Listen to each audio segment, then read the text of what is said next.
ഹരി ഓം. എല്ലാവർക്കും എൻ്റെ വിനീത നമസ്കാരം. ഭഗവത്ഗീതയിലൂടെ ജീവിത വിജയം.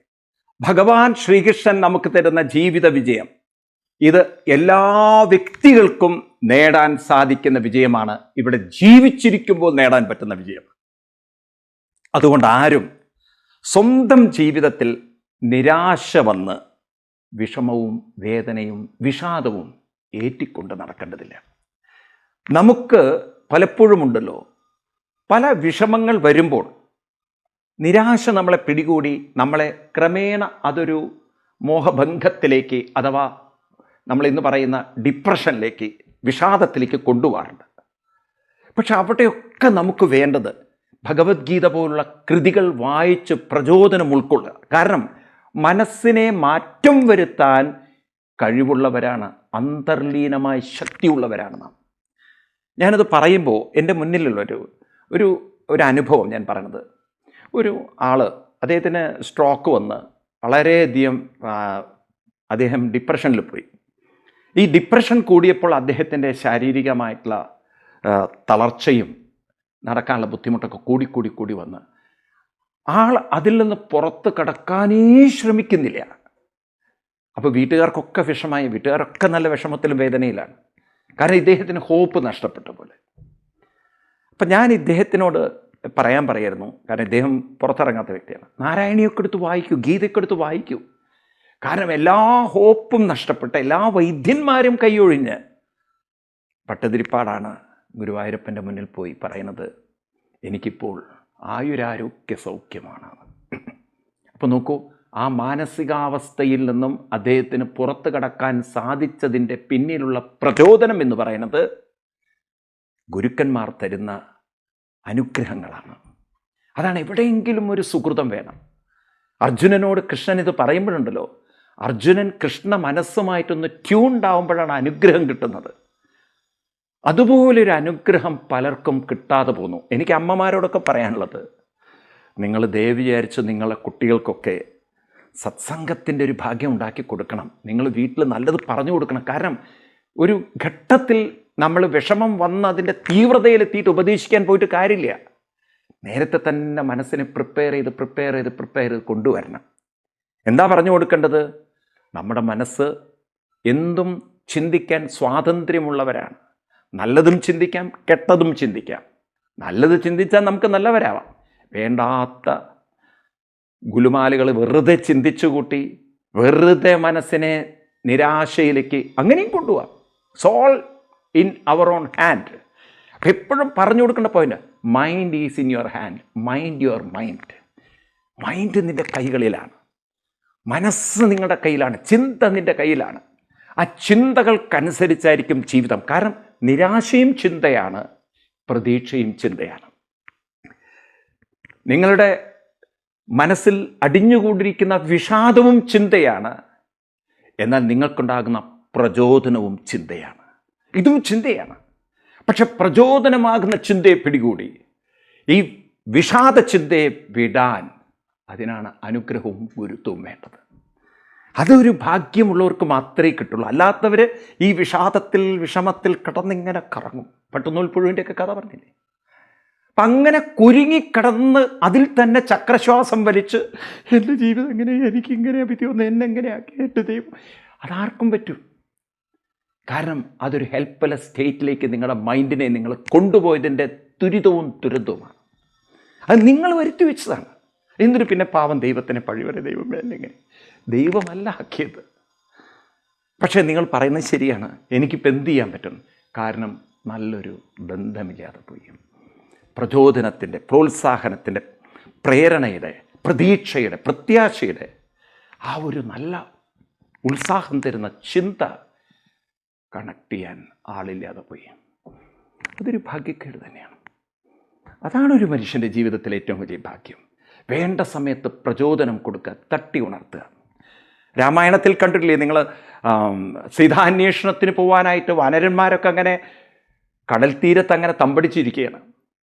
അപ്പം അവരുടെ മുന്നിലൊരു വലിയ പ്രശ്നം ഉദിച്ചു.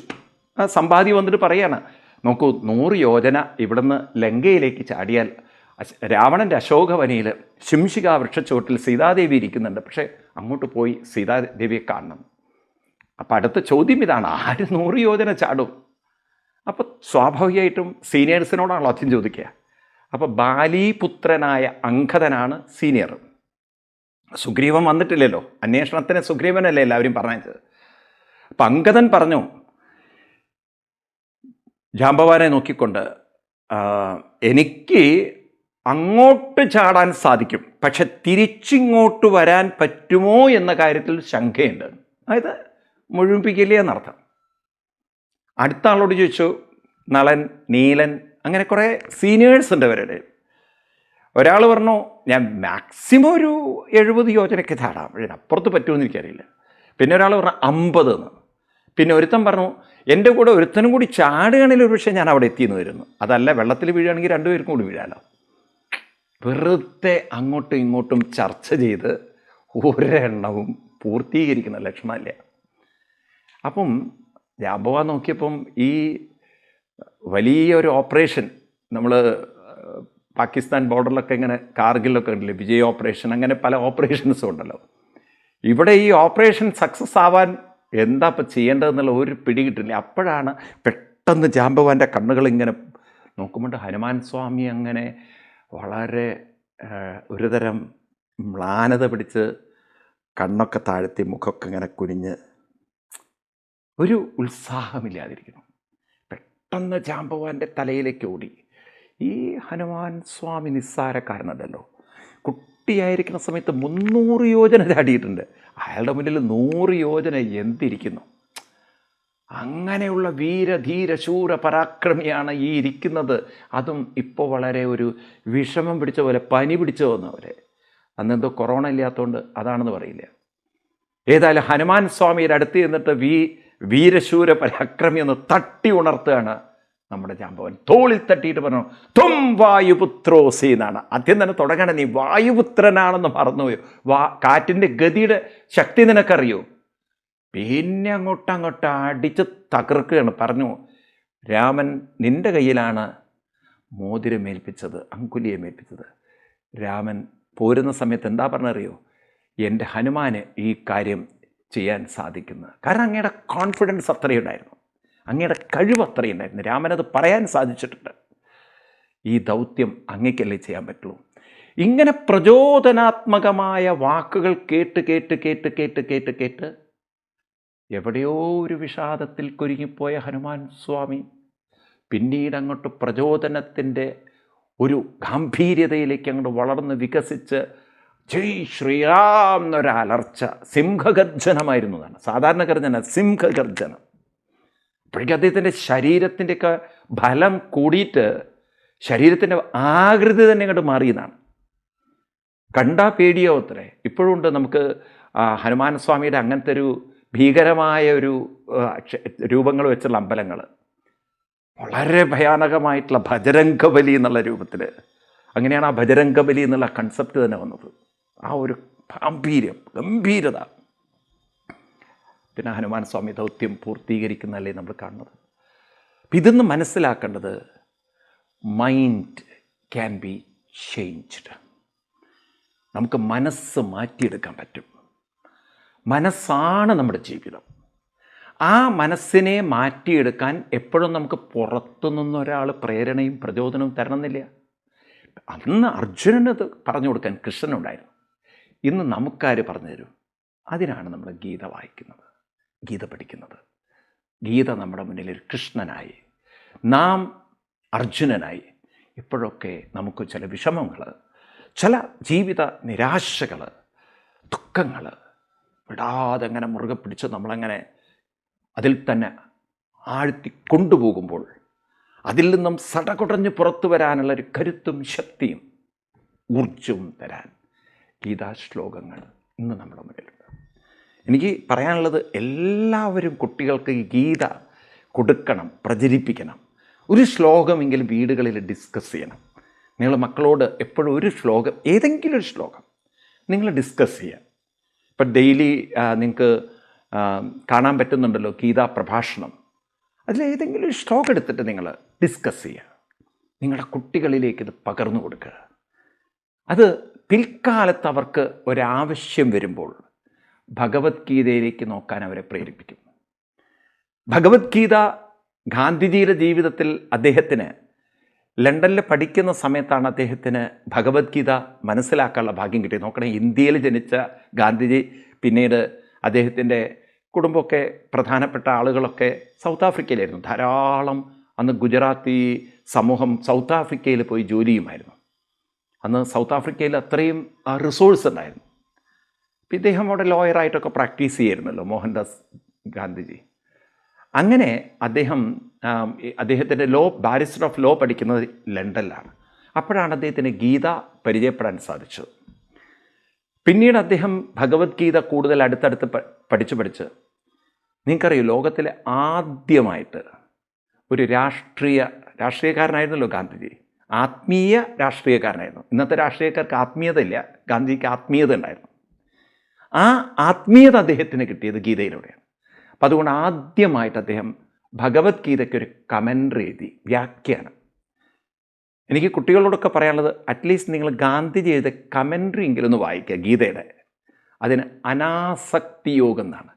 എങ്ങനെ നമ്മുടെ മാനസിക പ്രശ്നങ്ങളോട് അനാസക്തരാവുക, ഒട്ടലില്ലാത്തവരായി തീരുക, ഒട്ടിപ്പിടിക്കാതെ. അതായത് നമ്മുടെ മനസ്സ് നമ്മൾ തളർത്തുന്നതിന് കാരണം ആ മനസ്സിനെ സ്വാധീനിക്കുന്ന ഒരു പ്രശ്നവുമായിട്ട് നമ്മൾ ഒട്ടിപ്പിടിക്കുന്നു. അതിപ്പോൾ നമുക്ക് പറഞ്ഞാൽ മനസ്സിലാവില്ല, നിങ്ങൾ സാധന ചെയ്താൽ നിങ്ങൾക്ക് മനസ്സിലാവും ഇത് ഒട്ടിപ്പിടിച്ചതാണ്.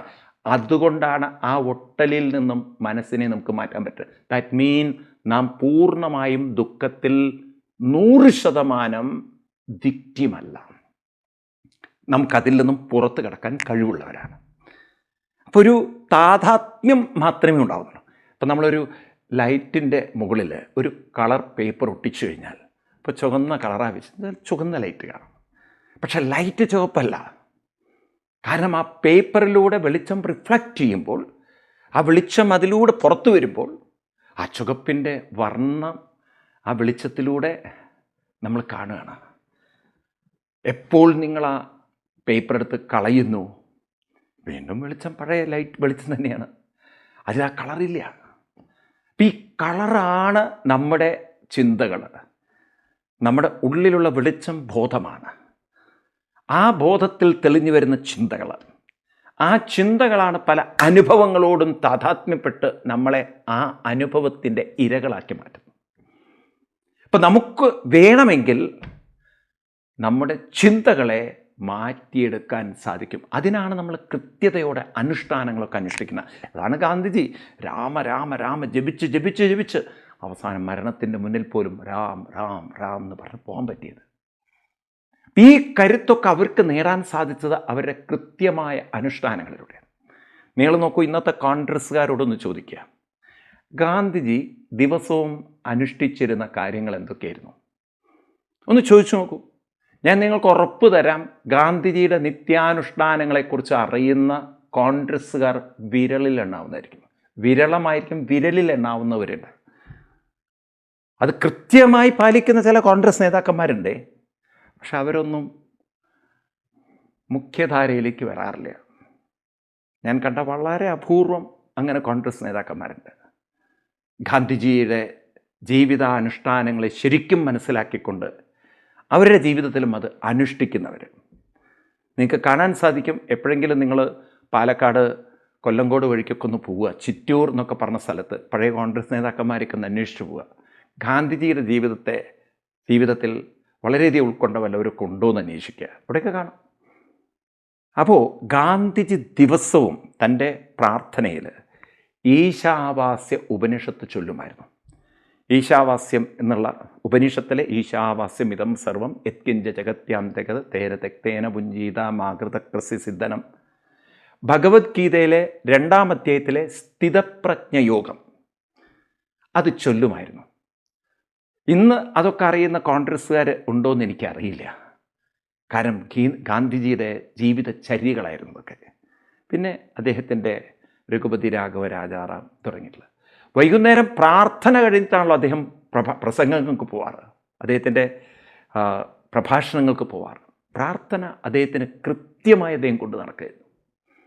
ഈ പ്രാർത്ഥിക്കുന്ന സാധനങ്ങൾ ഉപനിഷത്തുക്കളും ഗീതയുമൊക്കെ ആയിരുന്നു എന്ന് എത്ര പേർക്കറിയാം? പക്ഷേ നമ്മുടെ സമൂഹമുണ്ടല്ലോ, ഇന്നല്ലെങ്കിൽ നാളെ ഈ ചരിത്രമൊക്കെ പഠിക്കും. ഇത് പഠിക്കുമ്പോഴാണ് ഇന്നത്തെ കോൺഗ്രസ്സുകാരോട് വളരെ പുച്ഛം തോന്നുക. കാരണം ഗാന്ധിജിയുടെ പേരും പറഞ്ഞ് ഗാന്ധിജി ചെയ്തത് ഒരു ചുക്കുമറിയാത്ത കുറേ ഗാന്ധിജിയുടെ അനുയായികളെന്ന് പറയുന്ന കുറേ വെറും രാഷ്ട്രീയം, ആത്മീയതയില്ലാത്ത രാഷ്ട്രീയം. അത് കുറേ കഴിഞ്ഞാൽ ജനങ്ങളിതൊക്കെ തിരിച്ചറിയും. അപ്പം അതുകൊണ്ട് ആത്മീയത ഉൾക്കൊള്ളണം. ഗാന്ധിജിയുടെ അനാസക്തി യോഗം അതൊന്ന് വായിക്കണം. നിങ്ങൾ ഗാന്ധിജിയുടെ ആളാണെങ്കിൽ അതൊന്ന് വായിക്കണം. ഞങ്ങൾ ഗാന്ധിജിയുടെ പരമ്പര ഉൾക്കൊള്ളുന്നവരാണെന്നൊക്കെ പറഞ്ഞ് അഭിമാനിക്കുന്നവർ കുറേ പേരുണ്ടല്ലോ. ആ പേര് നാമത്തിൽ കൊണ്ട് നടക്കുന്ന കുറേ നാമധാരികളുണ്ട്. അവർക്ക് പോലും ഗീതയുടെ വല്ലതും അറിയുമെന്ന് എനിക്കറിയില്ല. ഏതായാലും ഇവിടെ കൃഷ്ണൻ നമ്മളോട് പറയുന്നു, ജീവിതത്തിൽ നിരാശ കൊണ്ട് ജീവിക്കരുത്. പ്രയാസങ്ങളും പ്രതിസന്ധികളൊക്കെ വരുമ്പോഴും നമ്മുടെ ചിന്തകളെ നമുക്ക് ഉദാത്തമാക്കണം, ഉന്നതമാക്കണം, ശ്രേഷ്ഠമാക്കണം. അപ്പം അതിന് നമ്മളെ സഹായിക്കുകയാണ് ഇവിടെ കൃഷ്ണൻ. അപ്പം നാം എത്തി നിൽക്കുന്നത് ഗീതയിലെ 4-ാം അധ്യായത്തിലെ 41-ാം ശ്ലോകത്തിലാണ്. നമുക്ക് ആ ശ്ലോകം ഒന്ന് വായിച്ച് അതിൻ്റെ അർത്ഥത്തിലേക്ക് കിടക്കാം.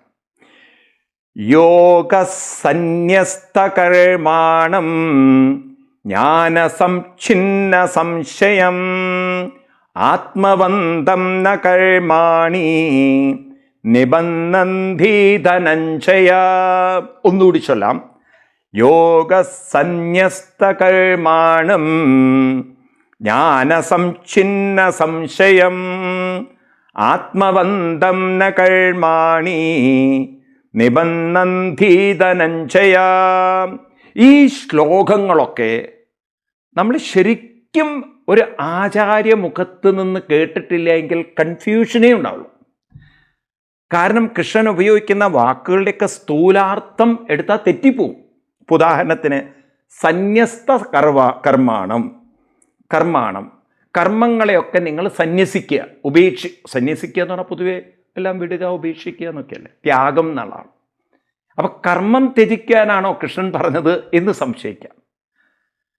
അതുപോലെ തന്നെ ജ്ഞാനസംഛിന്ന സംശയം, ജ്ഞാനം കൊണ്ട് സംശയം സംഛിന്നം, ചിഹ്നം എന്ന് പറഞ്ഞാൽ ഇല്ലാതെയാക്കുക. എങ്ങനെയാണ് നമുക്ക് സംശയങ്ങൾ പൂർണ്ണമായി ഇല്ലാതെയാക്കാൻ പറ്റുക? കാരണം ജ്ഞാനം കൂടുന്തോറും പുതിയ സംശയങ്ങൾ വന്നു, പുതിയ കാര്യങ്ങൾ, പുതിയ സംശയങ്ങൾ, പുതിയ കാര്യങ്ങളെക്കുറിച്ച് അറിയാനുള്ള അന്വേഷണം. അപ്പം ജ്ഞാനം കൂടുന്തോറും കൂടുതൽ അറിയാനുള്ള ജിജ്ഞാസയും സംശയങ്ങളും വരികയല്ലേ ചെയ്യുക. ഇങ്ങനെയാണ് സംശയമില്ല അതേവ.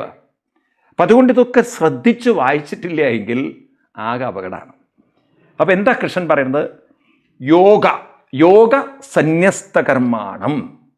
ഇപ്പം ഇവിടെ യോഗ എന്ന വാക്ക് വളരെ ശ്രദ്ധിക്കുക നിങ്ങൾ. ഇവിടെ കൃഷ്ണൻ പറയുന്ന യോഗ എന്ന ശബ്ദത്തിനർത്ഥം നിങ്ങൾ ഇന്ന് കാണിക്കുന്ന സൂര്യ നമസ്കാരമോ മറ്റ് ആസനങ്ങളോ അല്ല. കാരണം യോഗ എന്ന് കേട്ട് നമ്മൾ മനസ്സിലാക്കിയിരിക്കുന്നത് പത്മാസനം, ശീർഷാസനം, സൂര്യ നമസ്കാരമൊക്കെയാണ്. ഇവിടെ ഒരു ശാരീരിക എക്സസൈസിനെ അല്ല കൃഷ്ണൻ യോഗ എന്ന് പറയുന്നത്. ഇവിടെ യോഗ എന്ന വാക്കിൻ്റെ അർത്ഥം യോജിപ്പിക്കുക, യോഗം ചെയ്യിക്കുക. ഏതിനോടാണ് മനസ്സിനെ യോഗം ചെയ്യിക്കേണ്ടത്? എപ്പോഴും അത് ഓർക്കുക. അതാണ് നമ്മുടെ അണ്ടർസ്റ്റാൻഡിങ്. മനസ്സ് എപ്പോൾ അത് നേരിടുന്ന പല പ്രശ്നങ്ങളോടും യോഗം ചെയ്യുന്നുവോ എന്ന് വെച്ചാൽ താതാത്മ്യപ്പെടുന്നുവോ, ഐഡൻറ്റിഫൈ ചെയ്യുന്നുവോ, ഒട്ടലുണ്ടാക്കുന്നുവോ, അപ്പോഴാണ് നമ്മൾ ദുഃഖിയാവുന്നത്, വിഷമമുള്ളവരാകുന്നത്, പരാജിതരാകുന്നത്, ഡിപ്രഷനിലേക്ക് പോകുന്നത്, ഫ്രസ്ട്രേഷനിലേക്ക് പോകുന്നത്. അപ്പോൾ ഒരാളുടെ മനസ്സിലൊരു വിഷമം തട്ടുമ്പോൾ മനസ്സ് പെട്ടെന്ന് അതിലേക്ക് അങ്ങോട്ട് ചേർന്ന് പോകുന്നു. ഇപ്പം നിങ്ങൾ സിനിമ കാണുന്ന സമയത്ത് നിങ്ങൾ തിയേറ്ററിൽ സുഖമായിട്ടിരുന്ന്, ചിലരാണെങ്കിൽ ഈ തിയേറ്ററും ബേബിക്കോണും തമ്മിൽ എന്താ വ്യത്യാസം, ഒരു അനുഭവം എന്ന് എനിക്കറിയില്ല. എല്ലാ തിയേറ്ററിലും ഈ ബേബിക്കോൺ അല്ല, പോപ്കോൺ കൊണ്ടുവയ്ക്കും, കുറയ്ക്കാനായിരിക്കാം. പണ്ടൊക്കെ ഈ നിലക്കടലയായിരുന്നു, ചെറിയ പേപ്പറിൽ ഇങ്ങനെ ചുരുട്ടിയിട്ട്. അപ്പോൾ ആളുകളിങ്ങനെ നിലക്കടലയൊക്കെ മേടിച്ച് അല്ലെങ്കിൽ ഈ പോപ്കോണൊക്കെ മേടിച്ച് അവിടെ ഇരുന്ന് ആ തിയേറ്ററിലെ ആൾക്കാരൊക്കെ വന്നു, സമയമായി അടിച്ചു, സിനിമ തുടങ്ങി. ആദ്യത്തിരി എല്ലാവർക്കും ഇങ്ങോട്ട് പോകണം തോന്നും. കാരണം പെട്ടെന്ന് പോട്ടേന്ന് ഡയറക്ടർ മറ്റത് മറിച്ചതെന്നൊക്കെ പറഞ്ഞ് കുറേ കുന്തണ്ടാവും. അതുകൊണ്ട് മൂവി അങ്ങോട്ട് തുടങ്ങിക്കഴിഞ്ഞാൽ പിന്നെ നിങ്ങൾ നോക്കൂ, ആ സ്ഥലം വളരെ ശാന്തമായി. പിന്നെ ആ തിയേറ്ററിൽ മുഴങ്ങുന്നത് സിനിമയിലെ ഡയലോഗുകളും അതിലെ മ്യൂസിക്കും അതിലുള്ള ബാക്ക്ഗ്രൗണ്ട് മ്യൂസിക്കും ഇതൊക്കെ മാത്രമേ ഉള്ളൂ. ആളുകൾ ആ കഥയിലേക്ക് അങ്ങനെ താതാത്മ്യപ്പെട്ടു. അതിൻ്റെ ഇടയിൽ ആ കഥയിൽ തമാശകളുണ്ടെങ്കിൽ നിങ്ങൾക്ക് കാണാം ഓഡിയൻസ് ചിരിക്കുന്നത്. അവിടെ ദുഃഖമുള്ള അനുഭവങ്ങളാണെങ്കിൽ നിങ്ങൾക്ക് കാണാം എന്നൊക്കെ പറഞ്ഞ് മൂളൽ. ചിലരിങ്ങനെ ടിഷ്യൂ പേപ്പറൊക്കെ എടുത്ത് തുടയ്ക്കുന്നത് കാണാം. അവിടെ വല്ല ഇടിയാണ് നടക്കുന്നതെങ്കിൽ അത് വളരെ ശ്രദ്ധിക്കണേ. ചിലപ്പം പുറകിലുള്ളവൻ്റെ കാലുണ്ടാകും. തിയേറ്ററിൽ ഇപ്പോഴൊക്കെ നല്ല ക്ലാസ് ഇതൊക്കെ ആയതുകൊണ്ട്, അല്ലെങ്കിൽ ഉണ്ടല്ലോ പുറകിൽ നിൽക്കുന്നവൻ്റെ കാല് നമ്മുടെ മൂർധാവിൽ വരും. ഈ ചില ഫുട്ബോൾ കളിയിലൊക്കെ ഉണ്ടല്ലോ, പെനാൽറ്റി ഒക്കെ അടിക്കുന്ന സമയത്ത് പുറകിലുള്ളവർക്ക് അതിൻ്റെ സ്പിരിറ്റ് കയറി കഴിഞ്ഞാൽ അവനിങ്ങനെ കാല്, ഈ പെനാൽറ്റി അവനും അടിക്കണേ, മറ്റവൻ്റെ കൂടെ കളിയിൽ അങ്ങനെ മുഴുകിയിരിക്കുക. ചിലപ്പം മുന്നിലിരുന്ന് ഇങ്ങനെ പഠിക്കുന്നത് ഇങ്ങനെ സൂക്ഷിച്ചു നോക്കുന്നവൻ്റെ തലയ്ക്കായിരിക്കും മറ്റവൻ്റെ അടി വരുന്നത്. അത്ര താതാത്മ്യപ്പെട്ട് കഴിഞ്ഞാൽ ചിലപ്പോൾ ഓർമ്മ ഉണ്ടാവില്ല എന്താ ചെയ്യുന്നത്. ഇതുപോലെ നമ്മുടെ ജീവിതത്തിലെ അനുഭവങ്ങളോട് മനസ്സങ്ങോട്ട് താതാത്മ്യപ്പെടും, യോഗം ചെയ്യും, അസോസിയേറ്റ് ചെയ്യും, ഇൻവോൾവ് ചെയ്യും. അപ്പം നാം അതിൻ്റെ വിക്റ്റിമായി. അപ്പം എന്താണ് ദുഃഖം എന്നതിന് കൃഷ്ണൻ തരുന്ന നിർവചനം, നമുക്കുണ്ടാകുന്ന ഒരു വിഷമ അനുഭവമായിട്ട് മനസ്സിൻ്റെ താതാത്മ്യമാണ്, മനസ്സിൻ്റെ ഇൻവോൾവ്മെൻ്റാണ് ദുഃഖം. ശരിക്കും പറഞ്ഞാൽ അനുഭവമല്ല ദുഃഖം, അനുഭവത്തിലുള്ള നമ്മുടെ ഇൻവോൾവ്മെൻറ്റ്. കാരണം അനുഭവങ്ങൾ എങ്ങനെ വന്നു പോയിക്കൊണ്ടിരിക്കുകയാണ്. എല്ലാ അനുഭവങ്ങളും നിങ്ങൾക്ക് ഇൻവോൾവ്മെൻ്റ് ഉണ്ടാവണമെന്നില്ല. നിങ്ങൾക്ക് ഏതിലാണോ കൂടുതൽ ഇൻവോൾവ്മെൻറ്റ് അതിലേ ദുഃഖമുള്ളൂ. നിങ്ങൾ നോക്കൂ, നിങ്ങളുടെ ജീവിതത്തിൽ പല അനുഭവങ്ങളും നിങ്ങൾക്ക് വേദന ഉണ്ടെങ്കിലും അതിനപ്പുറത്ത് വേദന എന്തെങ്കിലും അനുഭവം ഉണ്ടെങ്കിൽ നിങ്ങൾ അതിലേക്കായിരിക്കും ശ്രദ്ധിക്കുക. ഇപ്പോൾ ഉദാഹരണത്തിന് നിങ്ങളുടെ മൊബൈൽ നഷ്ടപ്പെട്ടു, നിങ്ങൾക്ക് വളരെ വിഷമമായിരിക്കും. കാരണം നിങ്ങളുടെ നമ്പറുകളൊക്കെ നഷ്ടപ്പെട്ടു. ആ സമയത്ത് നിങ്ങളുടെ മൊബൈലൊക്കെ നഷ്ടപ്പെട്ടിരിക്കുന്ന സമയത്ത് നിങ്ങൾ തിരയാണ് എവിടെയാണ് മൊബൈൽ പോയതെന്ന്. തിരഞ്ഞ് നിങ്ങൾ നിങ്ങളുടെ റൂമിലോ അല്ലെങ്കിൽ എവിടെയാണ് പോയെന്ന് വെച്ചാൽ ഒരു മേശയുടെ താഴെ അവിടെ എന്തൊക്കെയോ കൂട്ടിയിട്ടുണ്ട്, അതൊക്കെ അവിടെ എങ്ങാനും വീണിട്ടുണ്ടോ എന്നൊക്കെ നോക്കാൻ വേണ്ടി കടലാസൊക്കെ എടുത്ത് മാറ്റുന്നുണ്ട്. എന്നുകൊണ്ട് ഒരുത്തനോട് തല പൊക്കുന്നു. നിങ്ങളവിടെ നിന്ന് ഇളകിയാൽ അവൻ ആഞ്ഞു കുത്തും. നിങ്ങളുടെ നേരെ അവൻ തലപൊക്കി നിൽക്കുകയാണ്. ഞാൻ ചോദിക്കട്ടെ, മൊബൈൽ പോയ സങ്കടമാണോ ഇപ്പോൾ ഉള്ളത്? നിങ്ങളൊരു നിമിഷം നിങ്ങളുടെ ജീവിതത്തിൽ മരണത്തെ നിങ്ങൾ കാണുകയാണ്. ഒന്നിളകിയാൽ കൊത്തു കിട്ടിയിട്ടുണ്ടാവും. ഇനി നിങ്ങൾക്ക് എന്താ വേണ്ടത്? മൊബൈൽ വേണോ? രക്ഷപ്പെടണം? മനസ്സ് മാറി. അപ്പം അങ്ങനെ നമ്മുടെ മനസ്സെന്ന് പറയുന്ന സാധനം ഒരു ചിന്തയിൽ നിന്ന് വേറൊരു ചിന്തയിലേക്ക് കടക്കാൻ കഴിയുന്നത് കൊണ്ടാണ് നമുക്ക് ആ ചിന്തയെ മാറ്റാൻ പറ്റിയത്. അപ്പം അതുകൊണ്ട് ഇവിടെ കൃഷ്ണൻ പറയണു, നമ്മുടെ ജീവിതത്തിൻ്റെ ലക്ഷ്യം, ആദ്യത്തെ ലക്ഷ്യം എന്തായിരിക്കണം? ഞാൻ പറഞ്ഞില്ലേ കഴിഞ്ഞ ദിവസങ്ങളിലൊക്കെ, ഒന്നാമത്തത് മനസ്സിനെ മാറ്റാൻ കഴിവുള്ളവരാണെന്നുള്ള തിരിച്ചറിവ്. രണ്ടാമത്തത് നമുക്ക് വേണ്ടത് യോഗ സന്യസ്തകർമാണം. ഇവിടെ സന്യസ്ത എന്ന് പറഞ്ഞുകൊണ്ട് അർത്ഥമാക്കുന്നത് കർമ്മങ്ങളെ സന്യസിക്കുക എന്ന് പറഞ്ഞാൽ കൃഷ്ണൻ ഇവിടെ പറയുന്നത് നമ്മൾ സന്യസിക്കേണ്ടത് എന്താണ്? അതെപ്പോഴും ഓർക്കുക, പ്രവൃത്തികളെ നമുക്ക് സന്യസിക്കാൻ പറ്റില്ല. കൃഷ്ണൻ കർമ്മത്തെ സന്യസിക്കാനല്ല പറഞ്ഞത്, പ്രവൃത്തി സന്യസിക്കാനും പറ്റില്ല. നമുക്ക് ശ്വാസം എടുക്കുന്നു വിടുന്നു നമുക്ക് വിടാൻ പറ്റൂ. നിങ്ങളുടെ ശരീരത്തിൽ നടക്കുന്ന പ്രവൃത്തികൾ നിങ്ങൾക്ക് വിടാൻ പറ്റും. കണ്ണ് തുറക്കുന്നു, അടയ്ക്കുന്നു, ഉണരുന്നു ഒക്കെ വിടാൻ പറ്റൂ. അപ്പം നിങ്ങൾക്ക് വിശപ്പും ദാഹവും ഉണ്ട്, അപ്പം നിങ്ങൾക്ക് വെള്ളം കുടിച്ചേ പറ്റുള്ളൂ, അത് നിങ്ങൾക്ക് ഒഴിവാക്കാൻ പറ്റൂ. അപ്പം നിങ്ങൾക്ക് വിശപ്പിന് വേണ്ടി വല്ലവരും ഭക്ഷണം തരണമെന്നുണ്ടെങ്കിൽ നിങ്ങളും പ്രവർത്തിക്കേണ്ടതുണ്ട്, നിങ്ങൾക്കത് ഒഴിവാക്കാൻ പറ്റൂ. ഈ ലോകത്തിൽ ആരും പ്രവർത്തിക്കുന്നില്ലെങ്കിൽ പിന്നെ ആർക്ക് ഊണ് കഴിക്കാനുണ്ടാവും? അപ്പം ഇവിടെ ഭക്ഷണം കഴിക്കണം, ജീവിക്കണം, അപ്പം ശരീരത്തിന് ആരോഗ്യമുണ്ടാവും, അപ്പം ചലനമുണ്ടാവണം. അപ്പം ഇതൊക്കെ ഉണ്ടെങ്കിൽ, ഇവിടെ പ്രവൃത്തികളൊക്കെ ഉണ്ടെങ്കിൽ ഈ ജീവിതം അങ്ങോട്ട് മുന്നോട്ട് നടക്കും. അപ്പോൾ ഒരു ചോദ്യം, ഇവിടെ എന്തിനാണ് പിന്നെ കളയേണ്ടത്?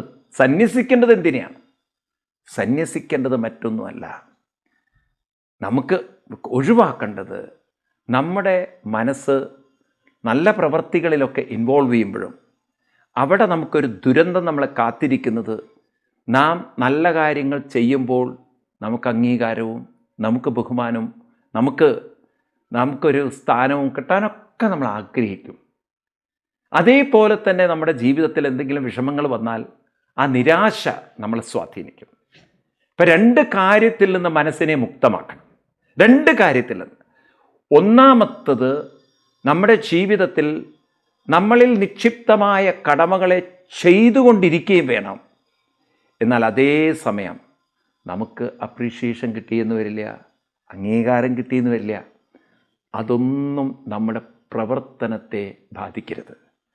അപ്പം നമുക്ക് നമ്മുടെ ജീവിതത്തിൽ ഉപേക്ഷിക്കേണ്ടത് ആ ഒരു ആറ്റിറ്റ്യൂഡാണ്. അതായത് only when I get I work എന്നത് മാറ്റുക.